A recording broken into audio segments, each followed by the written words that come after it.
आपकी मुलाकात करवाऊंगी उस्मान खालिद बट से। अस्सलाम वालेकुम। वालेकुम अस्सलाम। बच्चों, आज का खेल शुरू किया जाए? जी जरूर, बिल्कुल जी। मैं तो टेलीकॉम इंजीनियर बनने जा रहा था और मैंने बाय चांस एक इस्लामाबाद में एक थिएटर प्ले देखा ड्रैक्युला के नाम से। उस्मान, ऑस्कर स्पीच में क्या लिखा था? मैंने तो बहुत चीज़ी चीज़ें लिखी थी मैंने। कभी बंक किया क्लास? ओह, बिल्कुल बंक की नहीं है क्लासेस। डायरेक्टर ने कुछ कह दिया और गुस्सा आ गया। आप कुछ गुस्से में जब कुछ बोल देते हैं ना तो फिर अगेन उसे वापस लेना बहुत मुश्किल है once you put something out in the universe.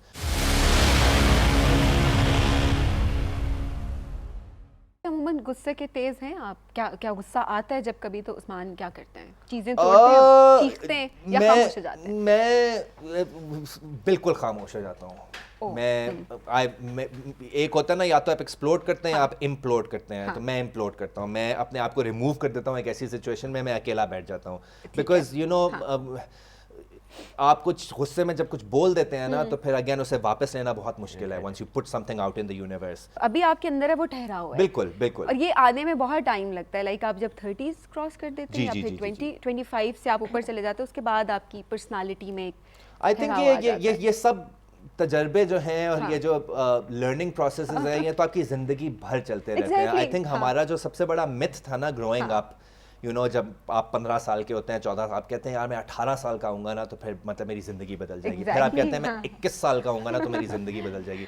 फिर आप कहते हैं यार 20s तो गुजर गए, जब मैं 30 का हूँगा तो my life I will be so sophisticated, I will be such a, मतलब यू नो जिस तरह फिल्मों में कैरेक्टर्स होते हैं मैं उस तरह रहूँगा। That's not it.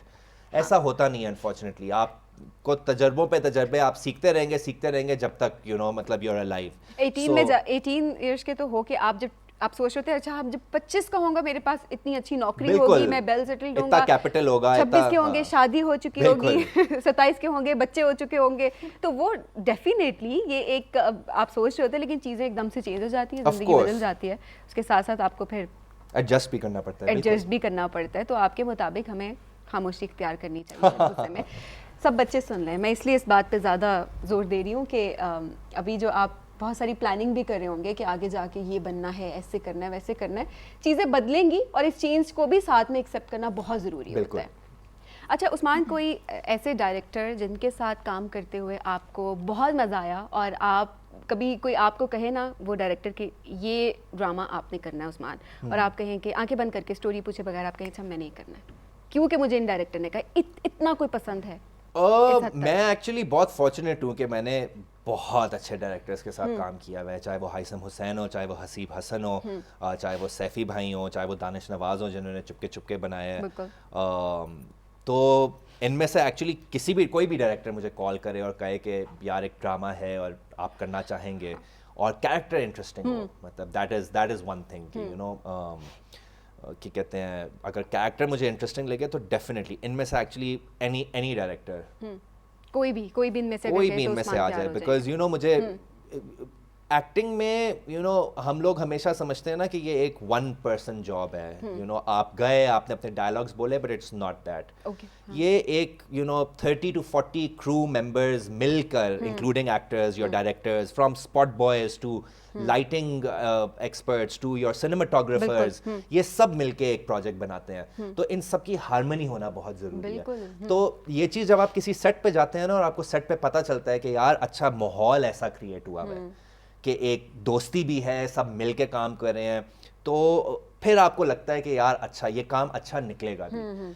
जो कि आई थिंक अभी मेरे लास्ट दोनों प्रोजेक्ट्स में बहुत इंटरेस्टिंग कि कहते हैं चुपके चुपके में तो पूरी कास्ट ऐसे बन गई थी जैसे एक असल फैमिली होती है। एंड ये मैं वैसे नहीं कह रहा हूँ, ये एक्चुअली था और मेरे ख्याल से इसी वजह से जो आप स्क्रीन पे देखते हैं आपको इतना मजा आया था लोगों की केमिस्ट्रियाँ देखने का और लोगों के आपस में इंटरेक्शंस देखने का, बिकॉज आप फिर इम्प्रोवाइजेशन भी करते हैं, आप एड लिबिंग करते हैं, आप खुद से कोई जुमला मार देते हैं किसी को और फिर वो डायरेक्टर कहता है यार ये मजे का था, ये रखेंगे हम। ठीक है। तो और अहद वफा में भी बिल्कुल ऐसा था कि आपकी असिस्टेंट डायरेक्टर्स के साथ भी बहुत दोस्ती हो गई थी, तो मजा बहुत आया था। तो I have just been very lucky. बिल्कुल उस्मान, और जो टीम वर्क होता है वो स्क्रीन पे नजर आता है। बिल्कुल, मोस्ट डेफिनेटली आपको पता चल रहा होता है। हाँ जी, सवालात। मैं क्वेश्चन पूछ सकती हूँ? बिल्कुल। जब आपने फिल्म इंडस्ट्री ज्वाइन की थी तो आपने क्या डिफिकल्टीज फेस करनी पड़ी थी आपको? मैंने फिल्म इंडस्ट्री मेरे ख्याल से जब ज्वाइन की थी तब तो फिल्म इंडस्ट्री का जवाल चल रहा था, बिकॉज मेरा पहला पहली जो फिल्म थी ज़िबा खाना, जो कि उस ज़माने में रिवाइवल ऑफ जो कहते हैं हम पाकिस्तानी सिनेमा, वो स्टार्ट नहीं हुआ था। ये 2005 एंड 2007 बिल्कुल। इस वक्त सिर्फ शोएब मंसूर की फिल्में आती थी, जिस तरह खुदा के लिए और बोल।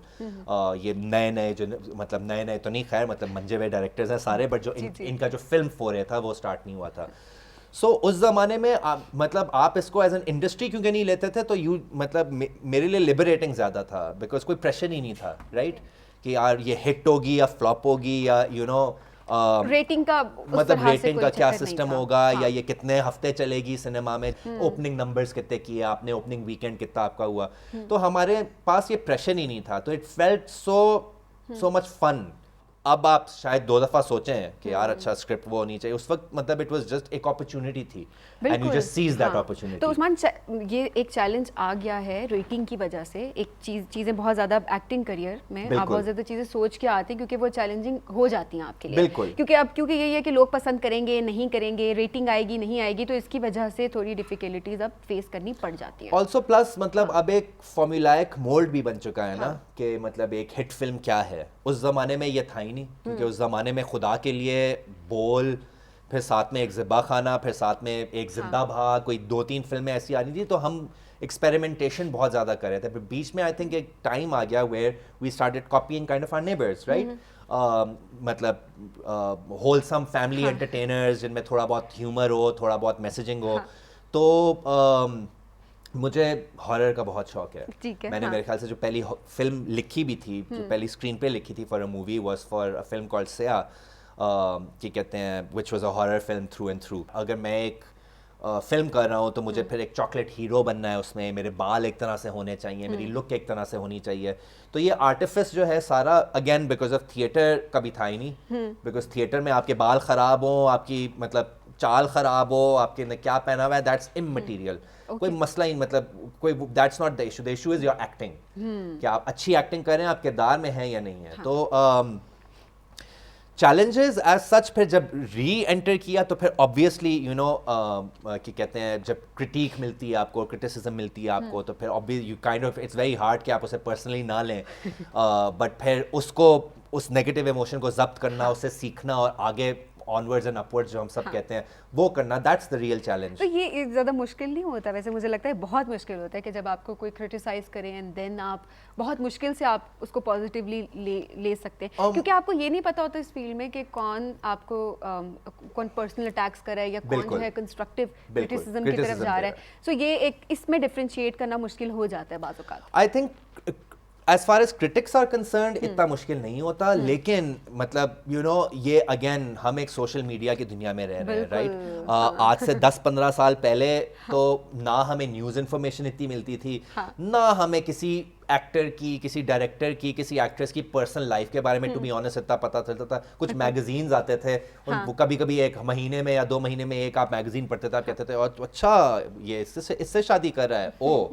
तो अब जो है मिनट बाय मिनट कि किसी की ज़िंदगी क्या चल रही है, किसी का करियर ग्राफ कैसा चल रहा है। तो आई थिंक ये थोड़ा ओवर एक्सपोजर भी जो हुआ है ना to social media, I think मतलब पर्सनली एज अ कंट्री हम लोग तैयार नहीं थे ये इस ऑनस्लॉट के लिए, because while it is very good कि मतलब obviously positives भी बहुत ज़्यादा हैं, but at the same time इसने बहुत से ऐसे लोगों को आवाज़ भी एक दे दी है जिनको शायद नहीं मिलनी चाहिए थी अभी, या उनको थोड़ी बहुत सेंसरशिप की बहुत ज़रूरत है, और रेगुलेशंस नहीं है शायद इस वजह से। सो क्रिटिक्स जो आपको कहते हैं वो तो you always take it with a pinch of salt, because आप कहते हैं कि यार इसमें सबटेक्स्ट क्या है कि इस चीज़ को बेहतर करो, लेकिन आवाम कभी कभी जो रूथलेस हो जाती है, दैट इज समथिंग। मैंने कैसे हैंडल करते हैं बाज़ औक़ात, तो क्योंकि आप लोगों की तो इंस्टाग्राम की एक पोस्ट के नीचे हम देखें तो हज़ारों कमेंट्स होते हैं, उनके अंदर पॉजिटिव भी होते हैं लेकिन कुछ नेगेटिव तो ऐसे कमेंट्स होते हैं उस्मान के, मैं मतलब आपकी जगह मैं हूं तो शायद मैं बहुत ज़्यादा रिएक्ट भी करूं वहाँ पे।